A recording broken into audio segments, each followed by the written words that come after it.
In this video, how to add Android Auto to your vehicle. Connect your Android phone and then rotate to enter Android. Android Auto CarPlay is highlighted. Press enter and you're entering the Android Auto world. You control everything with the joystick. This is Apple CarPlay. You got many applications. We actually got 4 pages of applications, or even 5. As you rotate the joystick, you go through the application pages. Just like in 2019 Acura MDX. So let's go ahead and look at this. We got HDMI and we got our Apple TV. Apple TV is pretty convenient because you can use the remote to control it. It's all in HD quality. Acura ILX years 2013 to 2015 as shown on the Acura MDX. The ILX and MDX have identical screens and identical installation processes. All NavTool products are 100% designed and manufactured in the USA. Please support American jobs. NavTool, established in 2002. This interface does not replace factory radio or factory screen. This interface enhances the factory screen with features like Apple CarPlay, Android Auto, HDMI mirroring, and cameras. All factory features work the same as before. This interface is see-through, meaning the vehicle does not detect that the interface is installed in the car. This is a 2-part video. Part 1, product demonstration. Part 2, product installation. Now let's demo Android Auto. Connect your Android phone and then rotate to enter Android. Android Auto CarPlay is highlighted. Press enter and you're entering the Android Auto world. You control everything with the joystick. You got the following options. By voice you can say, "Hey Google, I want pizza." Okay, handing off to Waze. Here are the search results for I want pizza. As you can see, the mouse is on the bottom right now. If you see any lines on the screen, they're not there in the real picture. This is just how camera is capturing the image on the screen. You got your phone calls here. You can call somebody if you want to. Now we're in the top menu. You can read out the numbers. You can see they're highlighting. Now, let's say you want to go into the bottom menu. All you got to do is press up one time and you're entering the menu on the bottom. Now you see it going through the highlights. Let's go into the audio menu. You got your radio stations. If you press up one time, you're going to end up in the menu, and this is highlighted again. And if you want to change the app, you press one more time. We got a bunch of apps. So in this case, we got Amazon Music, Google Mute Play, Spotify, and TuneIn Radio. If you want to get out, go into a different option. You either enter, so we're going to enter back into the Spotify. You know, we're not logged in, but you can log in into Spotify. If you want to go into one of the menus, press up. The last one is to exit. This is returns to the main menu. However, in this car, you can also return by simply pressing Map Guide, and it gets out. So press Map Guide just to get out. Again, to enter the bottom menu, press up one time. It enters the menu. You got your Waze. And again, if you press up, you see it highlights the map, and you can switch between Waze and Google Maps. Those are the 2 supported maps by Android. If you want to go back into calling, you can go back into calling, and all the other features are also available for you. So Android Auto is Android Auto in every car. Android Auto only lives inside your phone. So basically, it only lives right here in your phone. When there's an update, it updates here. You never have to worry about updating it there. It only updates here. If there's a new available compatible app for Android Auto, it will automatically appear there. There's nothing else you need to do. It works just like factory. This is your home screen where everything appears and shows you all the nice stuff here. And obviously the voice. "Hello Google," or "Hey Google, what is the weather now?" It's currently 12 degrees and clear in Hazlet. Today, it'll be mostly sunny, with a high of 29 degrees and a low of 12 degrees. And again, if you want to get out and you want to enter some other feature like an HDMI, right there we got the HDMI video. Rotate, go back into Android.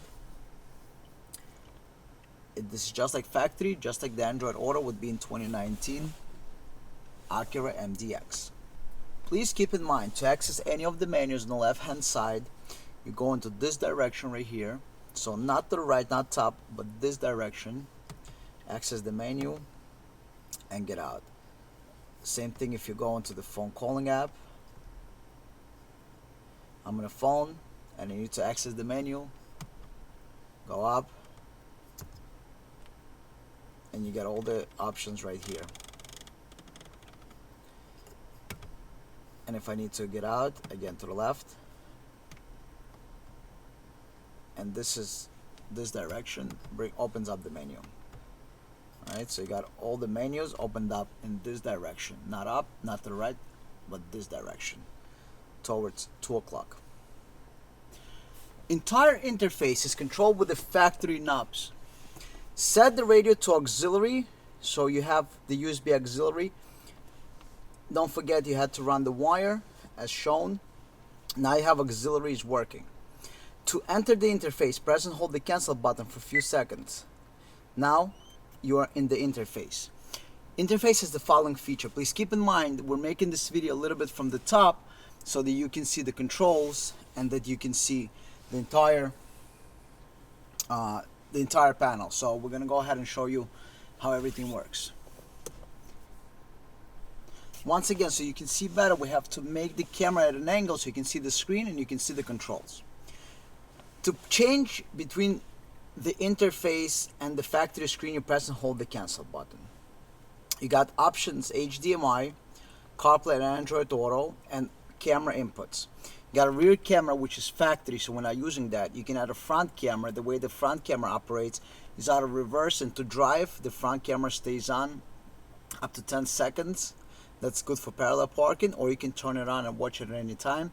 Left and right cameras, while you're driving, you can switch. In this particular model, left and right camera cannot be activated automatically, but you can add them to watch your left and right blind spot. You can also use the camera inputs for the DVD player. Now, let's go ahead and demo some of the features. So, HDMI.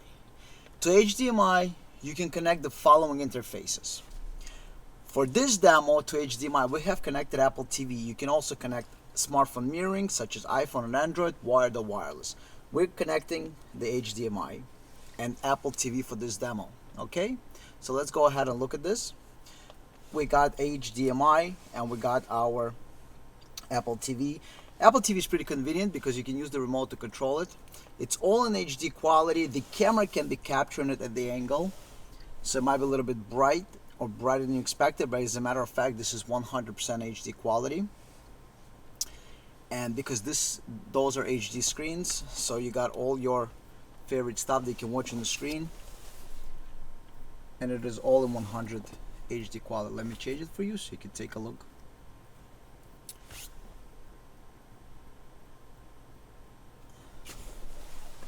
There you go.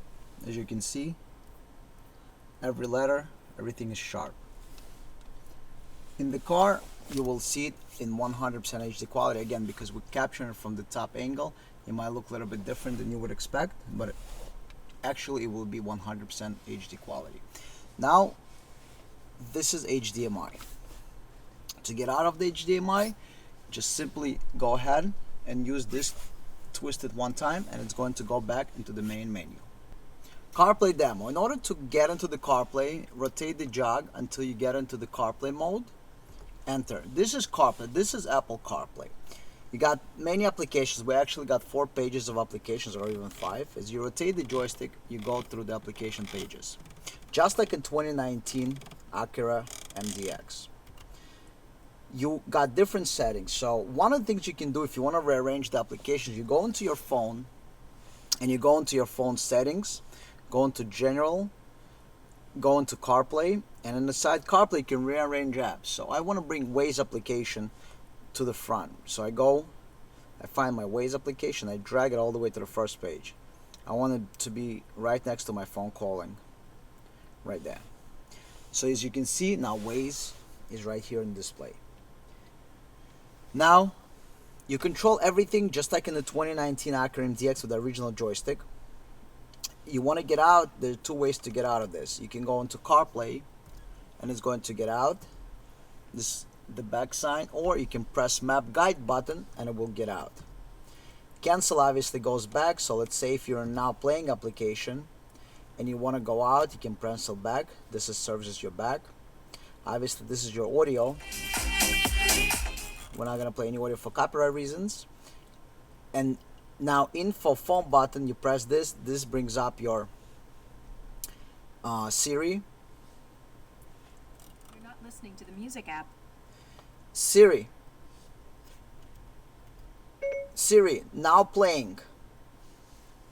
Okay, paused. So it listens to your commands. You can also obviously control all the applications.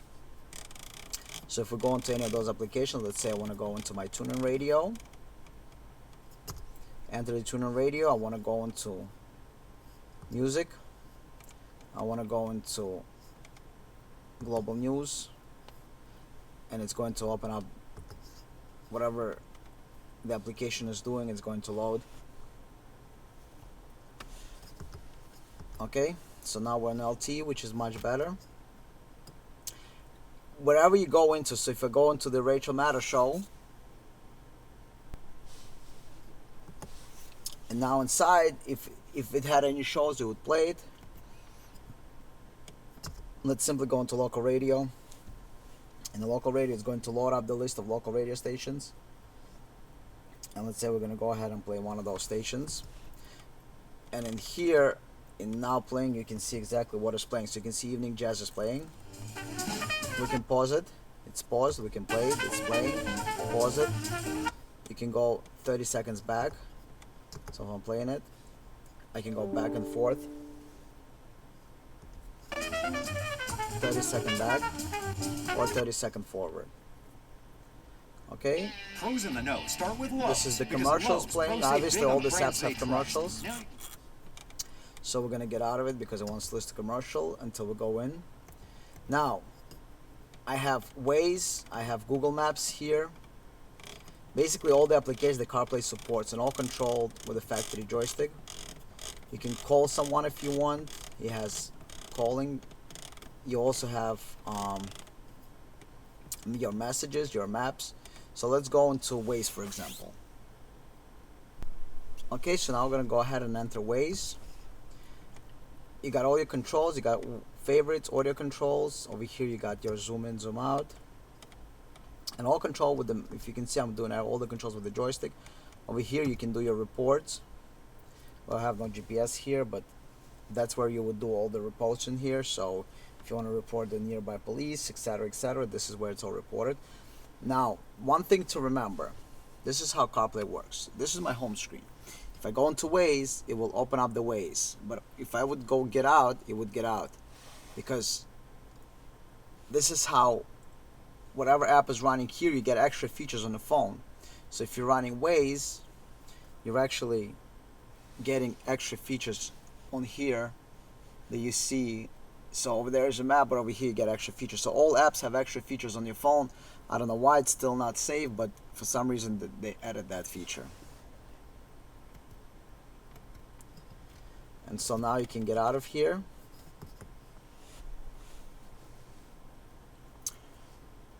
Obviously, if any app appears in your phone and it's CarPlay supported, will appear here. You never have to worry about the updates. All the updates happen inside your phone. So today or 10 years from now, whenever CarPlay is updated, automatically updated here, you never have to worry about updating the interface. Same thing with application. Application is updated, it's instantly here. New application release, it's instantly here. So CarPlay is a CarPlay in any car. This is the same CarPlay that you would find in a 2019 Acura MDX with a factory controller. It would be controlled the same way in a 2019 MDX using the factory controller. And that basically completes the demo of Apple CarPlay. Interface installation.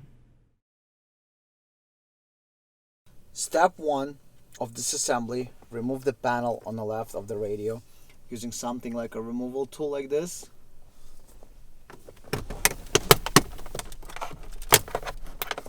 Pull the panel out. It just held by the clips, so the panel will just easily come out.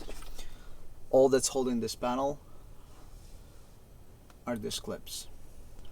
Now remove the right side panel. Keep in mind that at the end of the right side panel there's going to be a screw that you're going to have to remove on that edge over there. So just by start from the bottom again, same thing. I'm going to just remove this panel out of the location.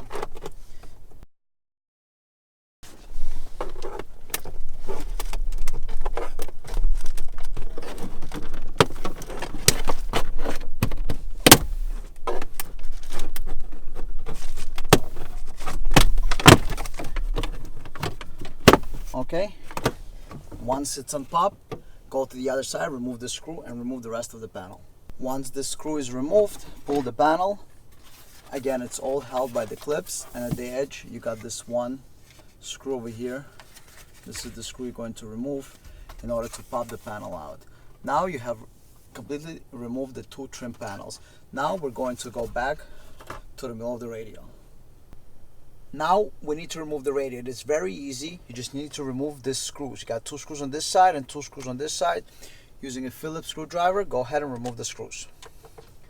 You're removing 4 screws, and make sure not to lose them. Either use magnetic screwdriver or use something else, but make sure not to lose the screws inside there. Now that the screws are removed, you want to take it and switch it into drive and pull on the radio. But before you pull on the radio, it's easier if you remove this cover here. It's just 2 plastic panels and comes out, and you can pull on the radio and the radio comes out. Now what we do, we install the plug and play harnesses in the back of the radio. After we install the plug and play harnesses, the installation is going to be complete. Alright, so next step is installing plug and play harnesses. All interfaces must be updated before use. In some cases, if you do not update the interface, the radio will not even turn on. First, click Find Device. Make sure that the interface is connected to your Windows or Mac computer using a USB data cable. Make sure that you have a data cable and not simply a charging cable. If your interface is connected using a data cable and click Find Device, you will have options appear here. This menu indicates that your unit is connected to the computer properly. First, let's select the software. For this demonstration, we will use a 2013 Cadillac CTS as an example. Click Search. As you see, there is one software available. Highlight the software by clicking on it and click Install. Now we wait for the installation process. Once it's complete, we can move on to step 2, which is configure camera or video settings. This process should only take about 30 seconds. Keep in mind we have remote support available up in the top right of the screen. NavTool is able to access your computer and help you along with the process if you're having trouble. When software installation is complete, you will see this screen. Go ahead and click Close. Now let's go ahead and move on to step 2, which is configure camera settings. The first step, we want to select Turn on HDMI Wireless CarPlay Android Auto Video Input. If we have any of these features, we're going to want to select this. On the left side of the screen, we're going to want to select any cameras that were not already equipped in the car. For example, if your car has a factory rear view camera, you do not need to select that. On the right side of the screen, you want to select any factory cameras your car has. For example, if your car came with a factory rear camera, this is where you would select that.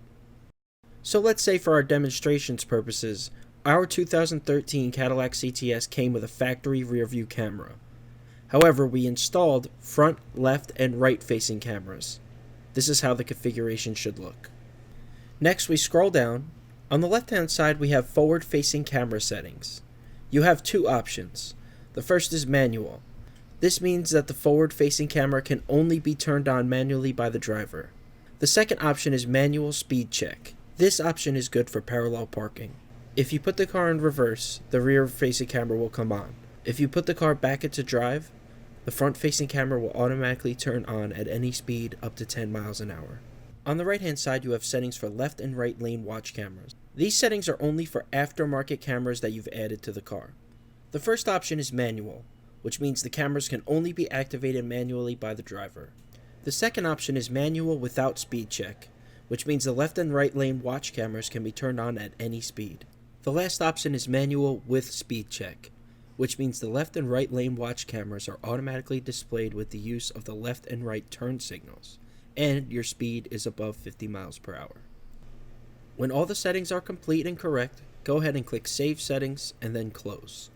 Next, you have on-screen display settings. These are the settings of the 4 camera inputs. This is basically the display name for each of the cameras. You can make it input 1 or front camera, input 2 or rear camera, etc. If you're using the basic 4 cameras, front, back, left, and right, we find it's easier to just leave them as the camera name. Also, deselect all of the options on the left regarding overlay text. Once you're happy with your settings, go ahead and click Save Settings. Feature activation is only available in certain vehicles, so go ahead and disregard it. And that's it, you're finished. Go ahead and disconnect the interface from the computer and proceed with the installation. Now that you have programmed the interface, first we're going to install the 8-pin harness. This is the 8-pin T harness. In the back of the radio, you're going to locate 8-pin T harness. It's on top. Now that you have located the 8-pin T harness, in some vehicles it could be 16 pins, so it's either 8 or 16 pin, depends on the vehicle you have. Now that you unplug 8-pin, you're going to plug in the supplied 8-pin, and the other end is going to plug in back into the radio.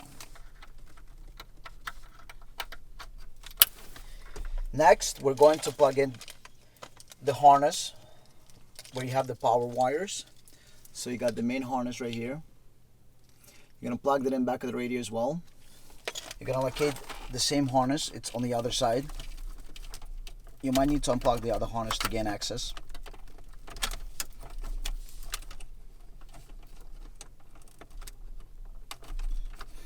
So you unplug the harness. So you're going to unplug this kind of connector from the back of the radio. You're going to then plug this back into the radio, and you're going to have this where the factory is going to plug in. So plug factory in here.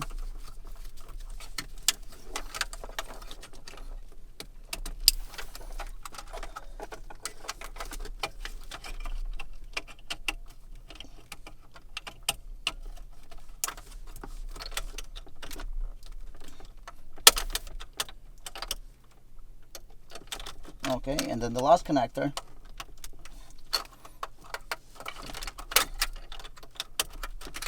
is the 28-pin connector. This is your 28-pin connector. Same thing, unplug it from the back of the radio and plug it in. So you're going to unplug this, plug this back into the radio.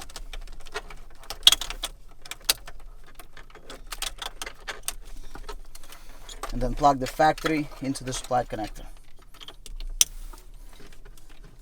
Now you have 2 connectors left over here. On the main harness, you also got 2 connectors. You got a 10-pin connector here. You're going to connect the 10-pin connector together.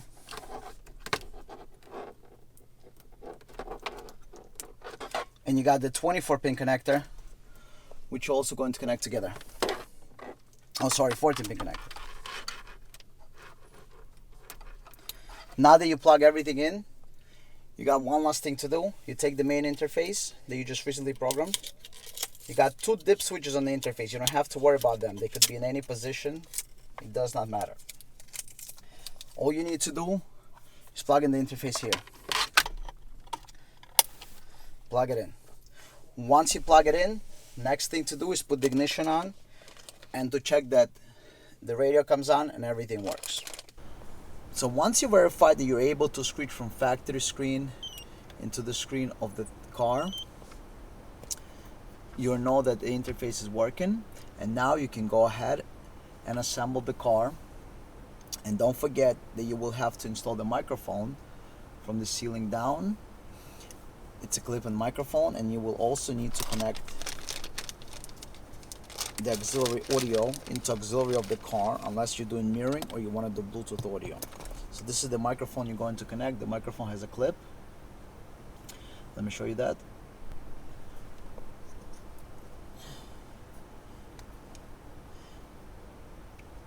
So this microphone is very small, and you can clip it in into the ceiling right behind the mirror, and once you clip it in, it will just stay there, and you will run the wire through the ceiling, down through the pillar, under the dash, and behind the car. Alright, this is very simple installation, and the microphone is so small that nobody will ever see it. You will just plug in once, route it down, and it will just stay there just like factory. And then auxiliary, you will connect from the interface. You got the two RCAs. You got right here red and white RCAs. Those are your auxiliary outputs. And using this cable like this, it has two RCAs and a 3.5mm jack. Simply plug this in.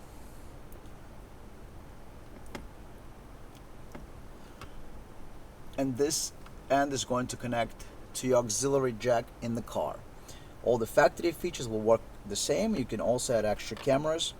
You have manually left and right camera as a lane watch cameras, and you got automatic front camera right after reverse. Factory rear view camera will work as before without any changes. Now that you know everything is working, you can either reassemble the car or simply put the stuff together a little bit, and then after you put the car together, you will be able to test everything, but typically we don't recommend assembling until you test all the features. Now we're gonna go ahead and test it. To see the testing, go to the beginning of the video. Go ahead, reassemble the vehicle in the reverse order.